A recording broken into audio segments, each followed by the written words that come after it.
One of my overarching claims is that none of them is really doing analysis the way that it's defined in our field.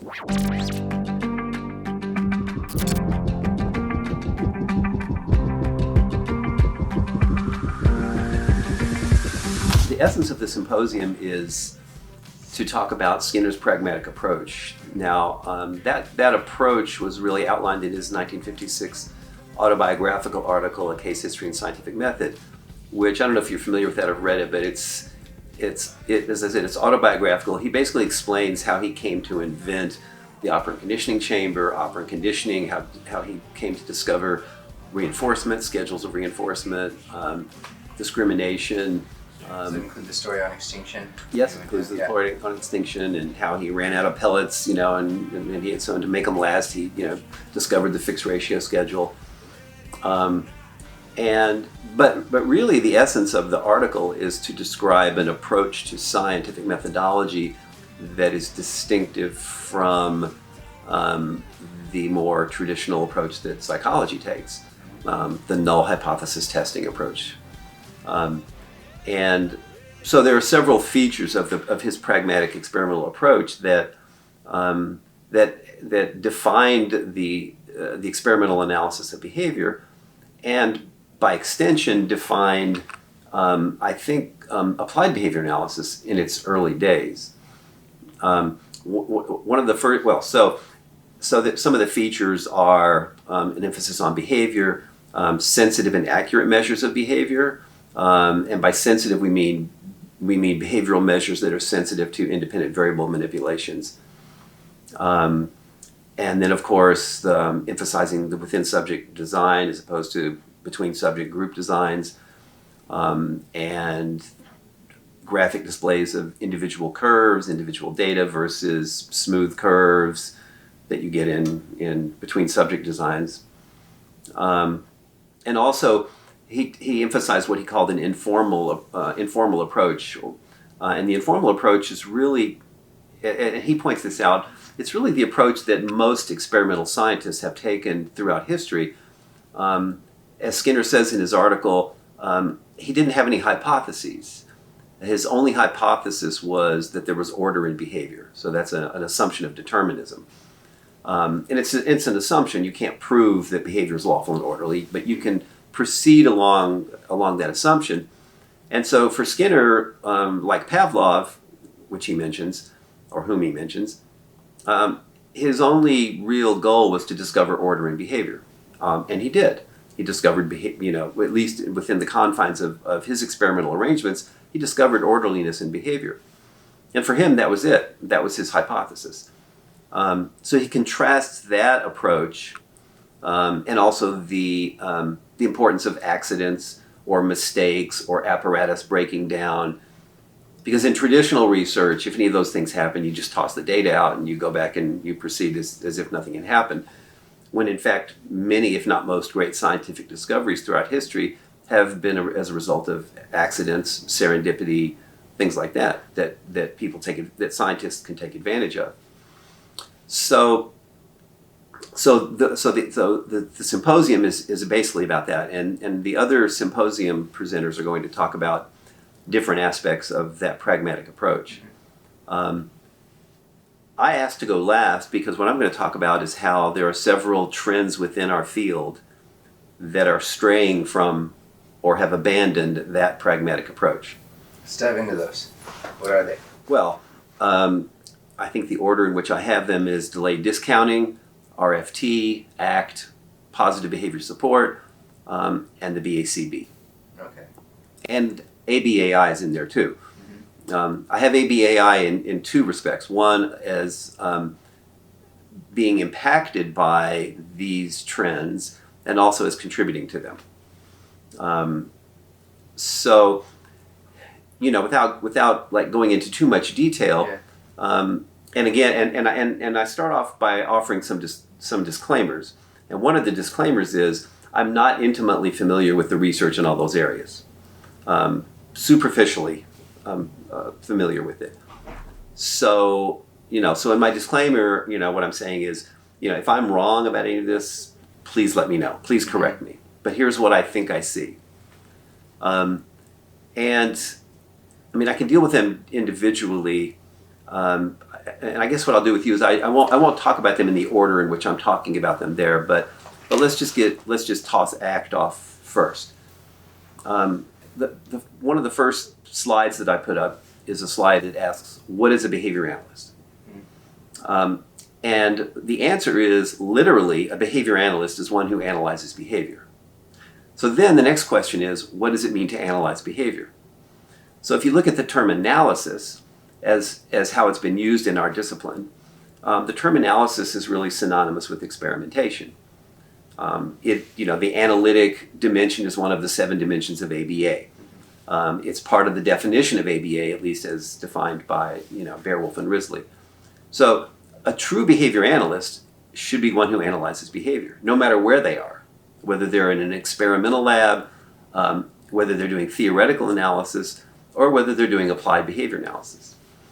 So with that in mind, then if you look at those different areas, I think one of my overarching claims is that none of them is really doing analysis the way that it's defined in our field. So if that's true, calling them behavior analysis is maybe not accurate. Yeah. Now maybe there are some RFT experiments which actually do analytic work. Again, my disclaimer is I'm not familiar with all of them. Mm-hmm. Maybe there's some delayed discounting work which actually does some analytic work. Okay, so back to ACT. So I can dismiss ACT first of all because to me it's not behavior analytic in the sense of how I just defined behavior analysis. Mm-hmm. The research that I've seen, and again, I'm not thoroughly acquainted with it. Yeah. So that's my disclaimer. Yeah, you're good. But the research I've seen is mostly group design. Mm-hmm. Okay, well, that's not behavior analytic. They actually just posted recently that they crossed the 300th RCT, looking at, and most of those group designs today. Yeah. And that's fine if you're going to compare ACT to other forms of psychotherapy, mm-hmm. then that's the kind of research that you need to do. Mm-hmm. But even that kind of research has many flaws, or weaknesses, I should say. But whether you use a between group or between subject design or within subject design should be dictated by your experimental question. Yeah. If you're going to claim that a therapeutic approach is effective, you not only need to claim that it's effective on average as compared to another therapeutic approach, you have to be able to claim as a clinician that it's effective with an individual. Yeah. And so that is it the mechanisms? Like, are you saying, like, what are the mechanisms of action here that are, like, really going on? Yeah, I don't know that anybody. I mean, I know there's some theories about that, but in order to identify the mechanisms, you've got to carry out an experimental analysis. Yeah. Okay. Now, if ACT helps people who are in psychological distress, I'm all for it. Mm-hmm. If you're helped by going to a psychic, then I'm all for it. Mm-hmm. Whatever helps you, if you have psychological distress, I have no problem with that. So if they say, it helps people, whatever, then I'm fine with that. I'm not fine with calling it behavior analysis. Okay. So now I realize it came out of people who were in behavior analysis. Yeah.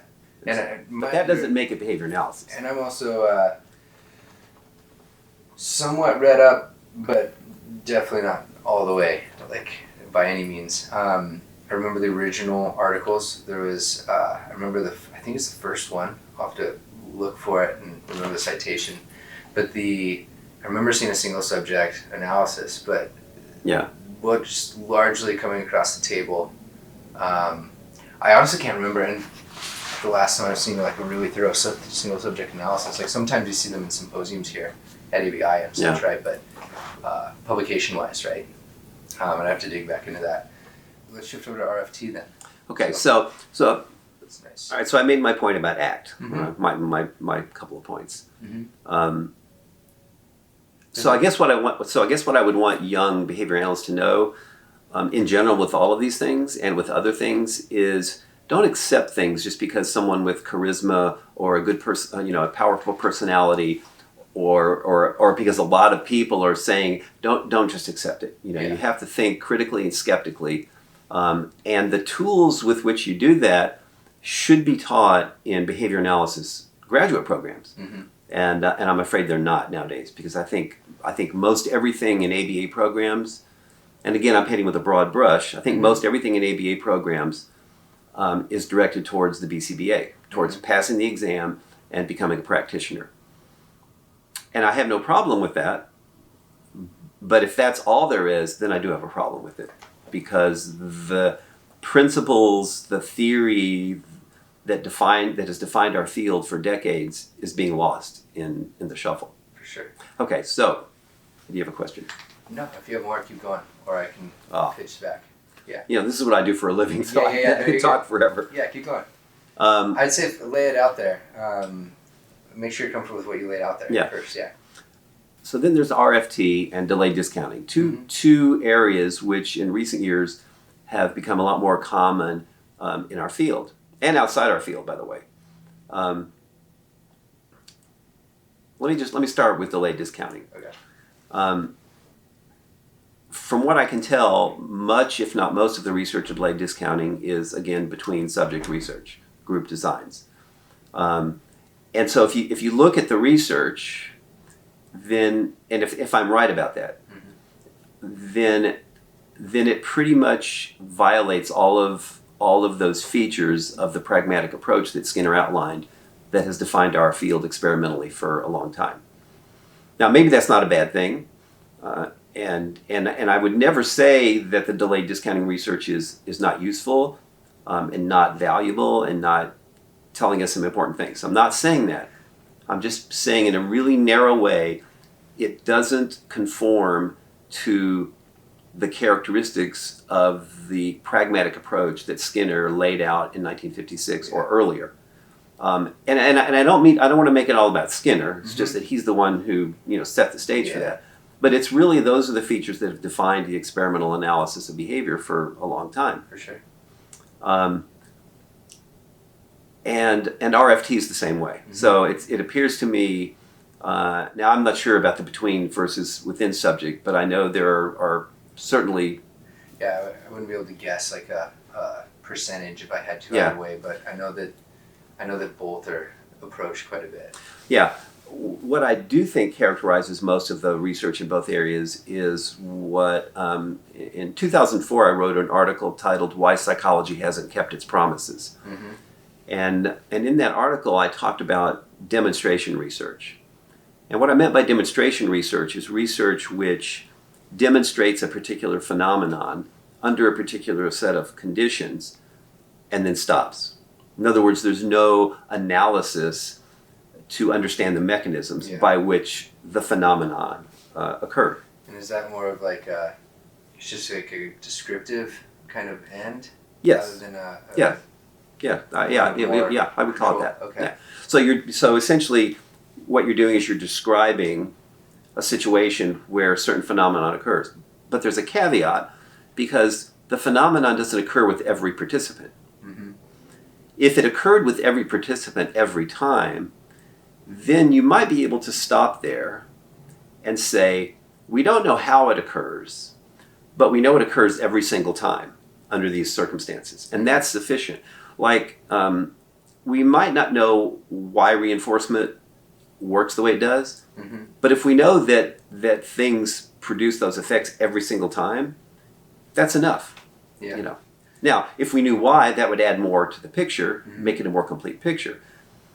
With the RFT stuff, it seems like it's mostly demonstration research. And in fact, I've read a few articles where I've actually seen RFT people make that statement themselves. Yeah. Like, we know this is demonstration research and we're working on the analysis. Well, in my view, calling it a theory before you've done that is premature. So if I were to call it anything, I would just call it RF at this point. So you've demonstrated what you call derived relational responding, but you haven't really demonstrated how it occurs. Now, I know what they'll say, I think they'll say, well, we've shown that multiple exemplar training is responsible for this. And I would say, okay, yeah, that's the training procedure that has produced the results. But what is it exactly about that training procedure? What exactly are the mechanisms by which that produces the derived relational responding? And I don't think anybody's answered that. I think my understanding of it is that the assumption, it is an assumption that there is this generalized operant of arbitrarily applicable relational responding. Like, it's an assumption. Yeah, but what does that mean? Opposed to, I mean, that's just a name. it is. I talk a lot about this, both because I grappled with the topic during grad school, as I mentioned to you. I was trying to figure out between these camps. One of them also was Gold Diamond's work, like who's right in the sense of like where do I start betting my time more so as a practitioner. And my thesis was in RFT as a result of trying to dive in and understand what's going on. And, I learned some things. I also learned some things I did not like about it at the time too. I feel like, I don't know if I'm using the right words here, but with AARR, relational responding, my understanding has been that there's it's assumed, which makes those from outside that camp, like yourself that you're describing right here, that is a generalized operant, right? But that assumption, I feel like for the RFT camp is okay to make, and it's logical for whatever reasons, whether that's dogmatic reasons or whatever, right? Whereas it's not here, and I feel like that's a disconnect. Yeah.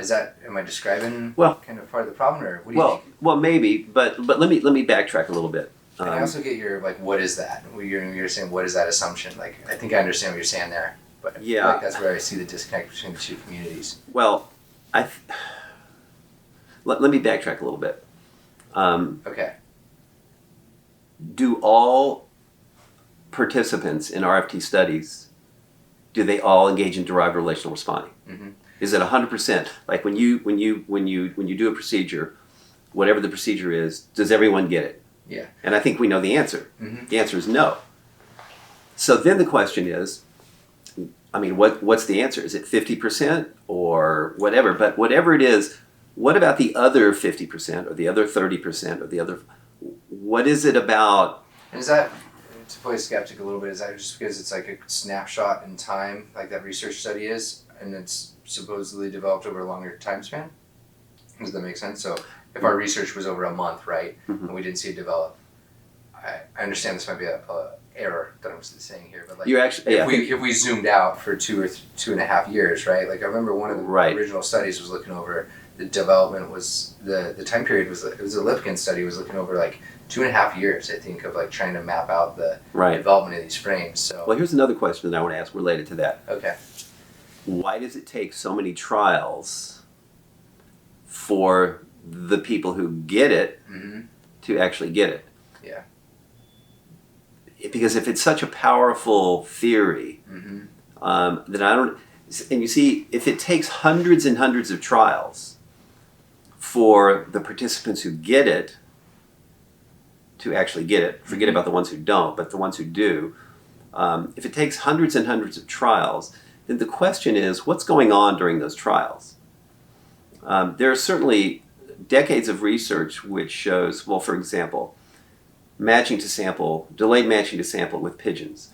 If you do delayed matching to sample with pigeons, and let's say you have a delay of 5 seconds or 10 seconds, it takes a lot of trials, hundreds of trials, to get pigeons to respond at approximately 80% accuracy on a DMTS procedure of 5 or 10 seconds. So, to me, this seems a lot like what we're talking about.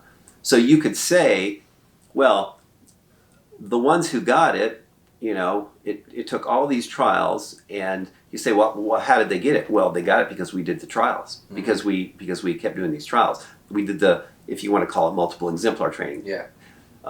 But you see, that doesn't tell you what's happening with respect to the pigeon's behavior on each trial. Yeah. So it's. I feel like it's also, the camps seem to be a little bit more molecular in a sense too, right? Yeah. And my understanding is RFT claims that we can go to that molecular level, but I don't think the VB community has been comfortable with the level to which, or that has been demonstrated. Well, first of all, let me. I don't like dichotomizing it in, Cool. in terms of camps or Yeah. VB versus RFT. I just like to talk about it in terms of A pragmatic. a pragmatic Yeah. scientific analysis versus not. Cool. Yeah, we can take that. That's a good I correction. prefer to do that. Yeah, dig. So related to the molar molecular thing, Mm-hmm. I understand that you can find order in behavior at different levels. Mm-hmm. You can find order in behavior at a more molar level or at a molecular level. My personal bias is that order at molar levels can be accounted for by more molecular mechanisms. And if they can be, then the more parsimonious explanation of the order at the molar level is not the procedure that generated the order at the molar level, but it's what's going on molecularly. Okay. So my question for you, and it's not really, it's a rhetorical question. Why do so many relational frame theorists reject a mediational explanation, and why would they call that non-parsimonious? Because to me, that's the essence of why it takes so many trials for this stuff to work when it does. Because something's going on with the behavior of each individual subject that's not being measured. Mm-hmm. I mean, that has to be the case, because that's going on right now with you. Right now, all I see you doing is nodding your head and saying, mm-hmm, and answering me. Yeah. But there's a lot of stuff going on that I don't have access to. Yeah. You're doing a lot of self-talk, but all I see is you sitting there nodding, and a few facial expressions. Yeah, that's all I can see. But there's stuff going on that I can't observe. That only you could confirm or deny that, because I can't. I don't know for sure. So on each of these trials with these arbitrary symbols that are used, I just think that, well, here's another question I'm going to, in my symposium talk tomorrow, I'm going to pose questions. So I don't want to appear to be dogmatic about it. I'm just posing questions. And one of my questions is, why does it take so many trials? Another question, do all participants show derived relational responding? If not, why not? And a third question is, why do RFT proponents reject a mediational analysis? Because it wouldn't detract from, or what's the word I'm looking for? It wouldn't negate. There you go. Yeah. It wouldn't negate what they're demonstrating. Just more thoroughly describe. But I think I know why they reject it. I think Okay. because it negates the theory part. Mm-hmm. See, it doesn't negate what you're demonstrating. Like you could, and by the way, multiple exemplar training was not invented by relational frame theorists. I mean, I know they know that. Yeah. Multiple exemplar training has gone on for a long time, and it's been going on for a long time in behavior analysis. And there's no question that different kinds of training produce different kinds of behavioral outcomes. But if you just leave it at that level, Mm-hmm. and there are other mechanisms, more reductionistic or molecular mechanisms that are actually responsible for it, that seems to me to be negligent not to at least consider them and to investigate them. Reminds me of Cantor's work, where he talks about how your natural event, and then you have your cultural descriptions of what's going on. You basically put on a continuum. He's like, hey, if you get too far over here, That's right. you start to lose what's going on. That's and you right. need to bring it back in the natural event, right? Yeah. So that's basically your proposition, is like we're getting a little too lost in our words, our concepts when we're describing things. But to zoom back closer to the natural Well, event. that's a good point, because another problem I have with the RFT stuff is that it's just full of jargon. Yeah. And, there's not that much jargon in behavior analysis. We don't have that many terms for basic principles. So is that an issue of like parsimony then? I think it is. Yeah, I understand. I look at them as like different languages in a sense of how you're going to describe something. I kind of get the parsimonious part, but it's also, I've always felt personally justified as to like why they call things different things. Personally, I feel like it's a little bit more to work with, I guess, in that sense. But I don't. For me, I would be convinced either way if one of them really was more pragmatic, at the end of the day. And I don't feel like there's a... No, I agree. I'm not opposed to giving things names, but here's humans have a problem when we name things.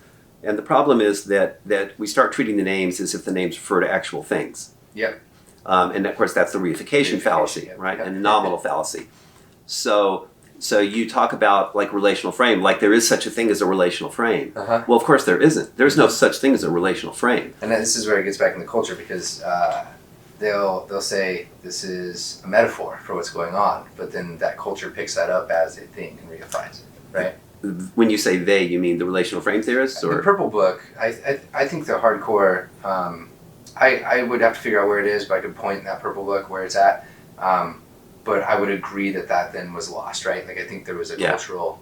That's that actual. Like I was talking about the Cantorian plane where it slides off very quickly. Yeah, this is a phenomenon of human language. Yeah. You know, where we name things and then we assume the names explain things. Yeah. Or we assume that would be nominal fallacy. Yeah. Or where we assume the name is actually the name of something, like a true noun. Yeah. And so that happens. You know, that's cognitive psychology is rife with that. You know, the whole information processing metaphor of memory. I mean, I understand as a metaphor, it's quite valuable, and because it makes things familiar, makes it easy to talk about. It's knowing when to use that. But in short order, those things became reified. That starts to bring us back into what some of the concerns about like the training programs and such, like what's going on. But before we get there, and kind of try to tie this back up, let's hit. So that gives you ACT, RFT, and the delayed discounting research. Can we hit the other couple? The other one. Well, one of the other ones is positive behavior support. Yeah. Again, I understand where that came from. You know, translating behavior analysis, selling it to public schools. You know, getting it out of our discipline, making it disseminated. And I've spent a great deal of my career trying to disseminate behavior analysis in various ways outside of our field. The problem is, as I said right from the very beginning, where's the analysis? It gets diluted to the point where it's just form and no function. And I'm not going to be a great counter on this one because I'll agree with you on it very quickly. First-hand perspective is that it's very easy to get it diluted down and watered down, and I think there's a few things, I guess. I've seen it implemented in schools. I've been a part of that. I've seen it without, when you have a training the model or anything that's like that, and you're not checking in on the levels, right, for integrity. Right, that's right. There's big problems, and I've seen that firsthand. Now I do, like a caveat, I'd say I know people that have different backgrounds and different care and into how they implement those sort of things. Yes. But I've seen also with like George Sagai and such that present on large scale, like what's going on across the nation. It seems to be very aggregate based, right? Like we're lumping all the students together. So are any of those? I guess that's my perspective on it so far. Where were you going? Well, again, you know, I'm putting it in the context of Skinner's pragmatic approach, and I think all of these areas I'm talking about have left, strayed from, or abandoned that pragmatic approach, and maybe that's not a bad thing. I think it's a bad thing, but it might not be. But that's not my main point. My main point is that's what they all have in common. Okay. So. So an example with PBS. Yeah. PBS. Okay. Yeah. Do you have a good example that you can throw out? It was like, where does it, like, do you have an example like where PBS breaks down?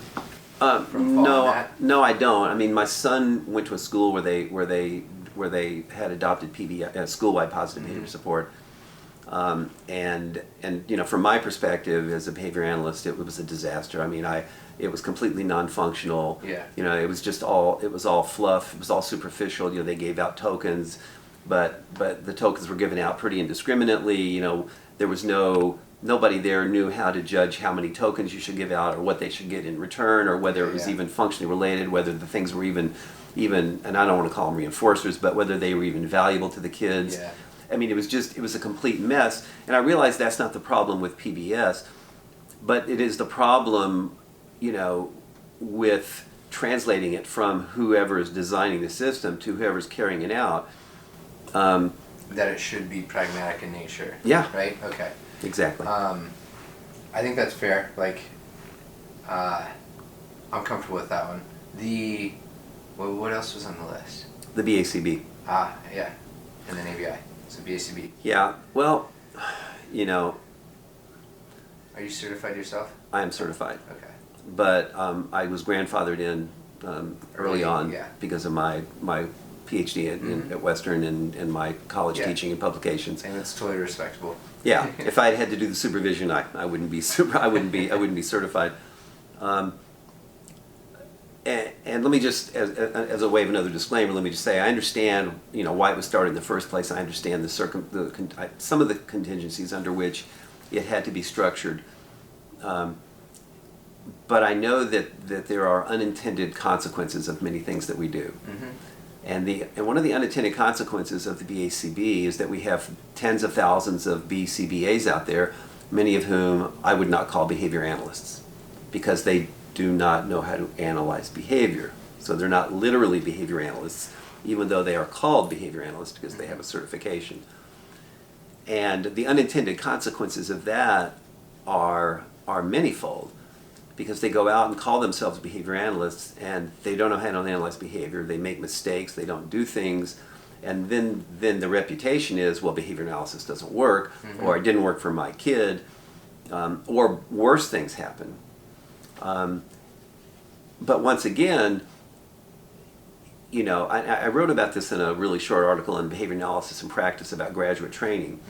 And one of the things I said was, I don't know, well, I think I said this in that article, but if I had a choice, and I said something like it, or if I had a choice between a graduate training program that only taught the experimental analysis of behavior and theoretical, philosophical, conceptual issues, only, versus another graduate training program that only taught applied behavior analysis. And by that I mean kind of what the programs are doing these days. Yeah, which is not really as much analysis, but just applied behavioral procedures or techniques. Yeah, it's a technology component, right? Of Exactly. Procedures. I would choose the former. Yeah. And by that I mean I would choose the former as a way to generate practitioners. Because to me, if you have a thorough understanding of the experimental analysis of behavior, really understanding how experiments in JAB, for example, are carried out, and if you have a thorough understanding of the theoretical, philosophical nature of the discipline, then you'll be a much more effective practitioner, because you can solve any problem, any behavioral problem in any circumstance. You're not just restricted to kids with autism. You're not just restricted to shaping, fading, I think part of the problem's been there's just it turns into this like critical mass of people that experience it one way versus the other, and that starts to, like you were saying, like a group of people have a certain experience, so that starts to validate like this is what that is. And, that's right. And rightfully so, and for the person, right, because that they put their time and their care and their money and whatnot in developing that sort of skill set in that sort of way. Well, related to the BCBA, of course, is autism. Before the autism spectrum disorder diagnosis, there weren't that many kids diagnosed with autism. Once that was in existence, then you had millions of people diagnosed and eligible for services, which means that the system is flush now with money. And once you have that much money available, then people crawl out of the woodwork. Oh, yeah. And open agencies and purport to provide services, and they have to have a BCBA, so they'll find someone with a BCBA. And so those things kind of feed on one another. You have a demand for services. Yep. You need BCBAs, so there are more BCBAs now.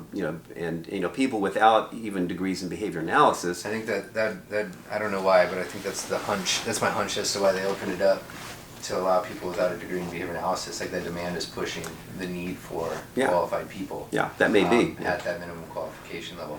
And the critical there is minimum. Yep. Go ahead. I was gonna say I sometimes wonder what the early days discussions were of the BACB and the formula, that sort of stuff, because if we can't blame the learner, right? Or that's always right in that sort of sense. I feel like the perception of the scale of how quick things were going to grow just weren't tacted, right?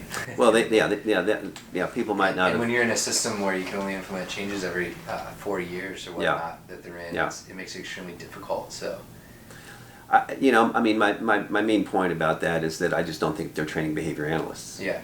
So we've talked about this off camera before, but what's the solution to these sort of things? Or was there something specific to ABAI? ABAI has there are contingencies responsible for all of these things happening. Yeah. There are social contingencies, there are financial contingencies. Mm-hmm. If you do delay discounting research, you are doing something that's a hot topic these days, not just in behavior analysis, but outside of behavior analysis, in economics, in psychology. It gets written up in the popular press. There are journals, stumbling over each other to publish, behavioral economics stuff. So there are those contingencies for delay discounting behavioral economics stuff. Yeah. Those contingencies are applicable to anybody who's in academia, to publish in as prestigious a journal as you can. But for ABAI, I think there are financial contingencies as well. Oh yeah. And then Some self-editing. yeah, there's some self-editing. The way that I describe it in my talk tomorrow is that there's been a slow-moving coup in ABAI. Mm-hmm. I don't know. Maybe it's all a matter of perspective, whether it's slow or fast, or whether there's been one at all. Yeah. But I see, I see delayed discounting and RFT and ACT being promoted by ABAI. Mm-hmm. So when your parent organization is promoting these things in the absence of critical thinking, then what are the members supposed to think? Mm-hmm. What are the BCBAs and other people who are members of the organization supposed to think? Because now I go on, I see there's a podcast on mindfulness. Well, what the hell is mindfulness? Yeah. Or there's a podcast or a blog Mm-hmm. on something related to RFT or ACT. And again, in principle, I have no opposition to that. But if that's coming from an organization called the Association for Behavior Analysis, Wish you're not doing that analysis. That's why they're lumped into this group. Yeah. Okay. and then I've seen in my view there have been problems with and I probably shouldn't do this on online, right. but I have a problem with the selection of editors of the journals. Yeah. Which I saw in the program that there was something set up with people who was titled something effective like ethical concerns of the publications of ABAI's journals. Some panel discussion. I have not seen that, but Listen to the program. It's one of those that really piqued my interest because culturally those sort of things, right? I'll have to dig into it. Yeah, send me that when you find that because that's Mitch Freiling's on it. because I've been editor of two of the ABAI journals. Okay. And for example, the way that the editorship of the behavior analyst used to be passed down would be to someone who was an associate editor. So usually you were groomed to be editor if you were an associate editor, or at least you were on the editorial board. And so if people are becoming editors of these journals without being associate editors first, or without being on the editorial board, then my question is, how's that happening? Yeah. And who changed the rules? Mm-hmm. And why is there no transparency about it? And we now have, and I know where you went to school, so please forgive this, but how all of a sudden are three of the editors of the four journals UNR graduates who all are supporters of RFT? Yeah. And like. Yeah, and I hold those. I guess I have those programs in my history, but it's not like I have they aren't me, right? No, I know that. I know. I can tell that. I know that. But these are questions that I have. I think they're valid. I think they're totally valid questions we ask. I don't know the intention of those sort of things, obviously, but not knowing the lack of transparency on decisions like that, I think creates a big sense of concern, I agree. Just like it can breed distrust and not that it was intended, but right. I feel that quite frequently, not knowing what's going on, right? Like just create a little bit more transparency as to like how these decisions are being made or why they were made. Well, when I talk about a slow-moving coup, I don't mean that it was an intentional coup. I'm not such a conspiracy theorist that I think people or some cabal is sitting in some back room, planning on taking over ABAI. But the result looks that way, and really, and again, so I want to put this in the context of our symposium, which is Skinner's pragmatic approach. So it's in that context, and so in that context, it appears to me that we're losing the essence of what made our field what it was. Now, one of the questions I ask at the end of my talk tomorrow is, what is happening or what happened to behavior analysis? And so I give 3 possible answers. Okay. One answer, nothing. Nothing's happened to it. It's same as it always was, you know, to quote the Talking Heads song. Yeah. Same as it always was, moving ahead, just fine, thank you very much. Okay? A second answer to the question is it's being extended and expanded into new areas, and that's a good thing. We're taking our basic principles and procedures and philosophy, and we're expanding it. And then there's the third option, which is my option, which is that it's becoming diluted, and that behavior analysis as the analysis of behavior is being lost. Yeah. And is this just like, was Farewell My Lovely and articles like that just kind of a foreshadowing of like what do you think's there have been comments by a number of people over really decades that sort of attest to the loss of these things. And you know, this is an evolution of a discipline. Yeah. You know, I'm not going to change it by giving a talk or by doing this. Yeah. You know, and it's just the way, you know, it's the way things are. It doesn't mean you have to like it or approve of it, but do you see that being? I mean, I guess my next question would be like, is it just gonna be a fragmentation? Do you think? Like, where do you see this going? I don't know. Yeah, I mean that's fair. Especially for someone so experimental, right? And like, yeah, trying to figure that out, it's hard to predict. I think that. I feel like that's the next logical step, right? I see a lot of students and a lot of programs promoting RFT. Yeah, for sure. And so I wonder, you know, what do those students really know about it? Yeah. What do they really understand? Have they been trained as behavior analysts first to be able to think critically about anything that they're taught? And by the way, I don't just restrict my critical thinking to RFT or ACT or anything. I restrict it to anything in our field. So when I teach concepts and principles, I think critically about principles themselves, reinforcement, and how we talk about things like that. So I'm an equal opportunity. No, for sure. I think if anyone really digs in and looks at your work, like that's held up over time. Yeah. Consistently. Yeah. But I think. So back to your question about where the field's going, it worries me that so many young behavior analysts or certified behavior analysts or wannabe are being tempted by something that they either don't understand or that they haven't critically thought about. Because that's what we should. As a scientific discipline, you should teach scientific skepticism of everything. And so if you're not skeptical, and not by that I don't mean you just don't believe in anything. I believe, you know, you demand certain kinds of evidence for what you're going to believe. So if we don't teach scientific skepticism, then I think we're going to lose our field. You know, behavior analysis has been, or applied behavior analysis has been extraordinarily successful in tackling a wide range of behavioral problems over the decades.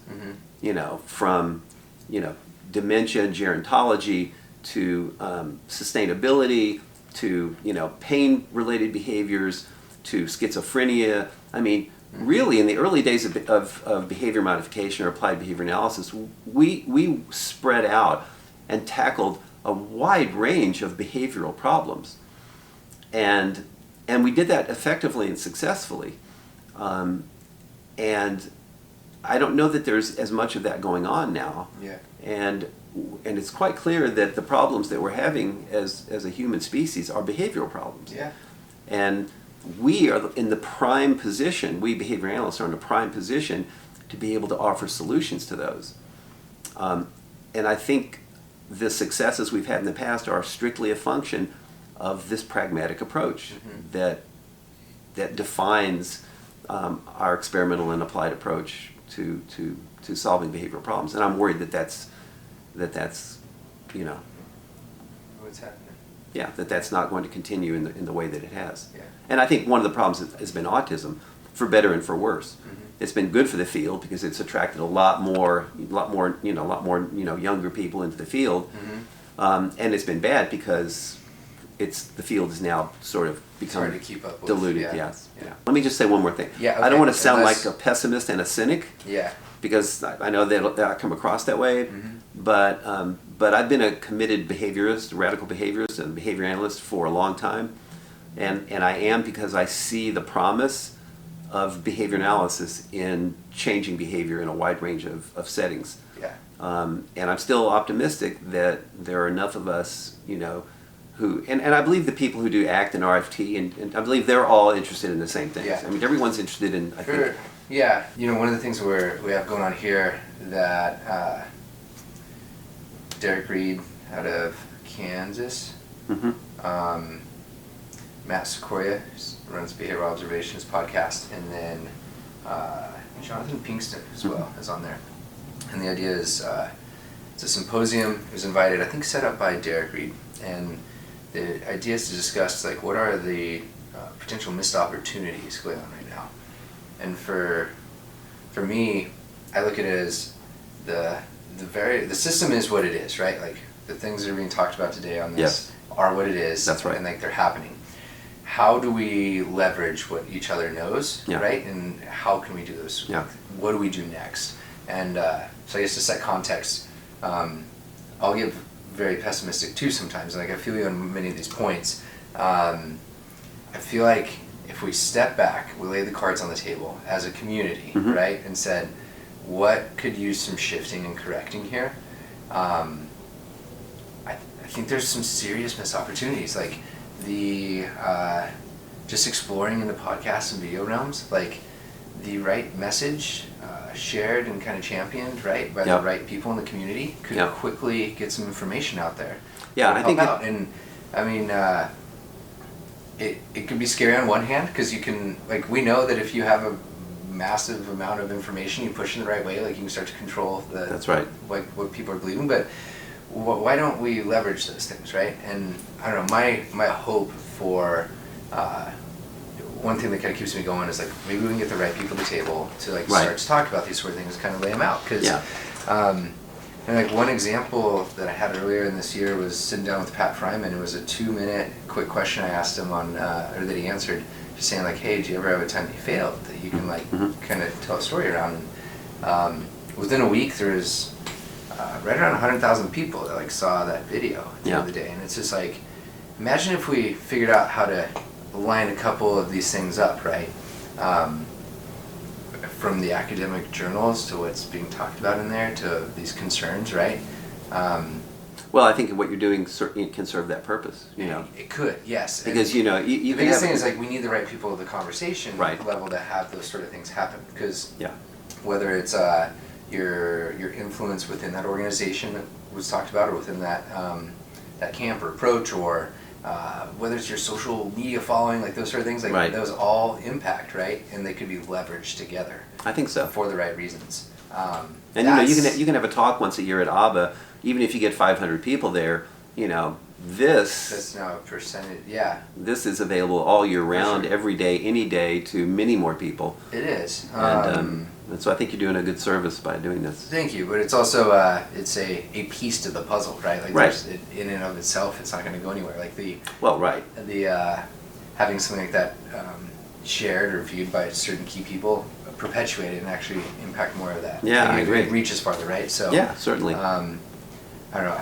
I'll figure out how to cut this and like splice it together. But Okay. I feel you on the pessimistic, but I'm also like very optimistic. Yeah, on, me like, too. I think it's how do we throw our cards on the back on the table and lay this out and say, what could we do? Yeah. Because I think the one thing that's kind of neglected is like, well, everyone's been growing and doing their own thing for whatever capacities, right? Whether you're researching ACT or RFT, or getting, you're finding yourself into helping kids with autism, and it turns out the BCBA is the way that you do that. It's all grown so fast that I feel like it's one of those things. It's like the world's really changed in almost every way possible. We get that human behavior is the same. There's certain things that are still the same, but the mechanisms, the things that we have to kind of pull on, right, with social media, with everything and technology related, has changed so drastically that I mean, part of my perspective has been that it's drastically underestimated how far a quick video or podcast could go with the way that advertising's set up now on those social media. I think one of the problems just thinking about ABAI is, and I think this happened with the APA, I think if you look at the other sciences, that the natural sciences, I think you'll find, and I could be wrong, but I think you'll find that they have scientific organizations, and they are strictly scientific organizations. Now, there are certainly practice organizations where the principles from that science are put into practice for other things, like biology and medicine, for example, or chemistry and medicine. But when you go to a biology conference or a chemistry conference or a physics conference, those are scientific conferences. Here, we've become like the APA. Okay. And we've got a science part and we got the practice part, and the practice part is overtaking the science part. And my friend and colleague Matt Norman has pointed this out, that the science part should be leading the practice part, not the other way around. I think that's purely a volume of numbers game has shifted, man. That's right. That's all. But see, that'll be the death of our discipline. It could be, yeah. Because or it sets grounds for some fragmentation and some differences. Yeah, but in order to be effective practically, you got to have the science progressing. I agree with you. Yeah. Yeah. It'll be interesting to see where things go. Yeah. Well. Cool. Thank you. Yeah. Thanks a lot. I appreciate it. Man. Yeah. Thank you very much. It's the cool thing you do. Hey, so I'm curious, where do you fall on this scale of optimistic versus pessimistic? I think one thing that was really cool about talking with Hank is that this is a very approachable subject with him, and if you just kind of take it step by step like we did, you can get somewhere and understand someone else's perspective. So share yours. Thank you again, Hank, so much. And this is all possible because of patrons. Check this out. Patrons, people that support. There's over 150 of them helping bring this content to you. Please, I ask you, check out patreon.com/thedailyba. Help me spend more time bringing more content like this to the world at large. That's your Daily BA. Straight to the top. I gotta keep pushing, yeah. Ready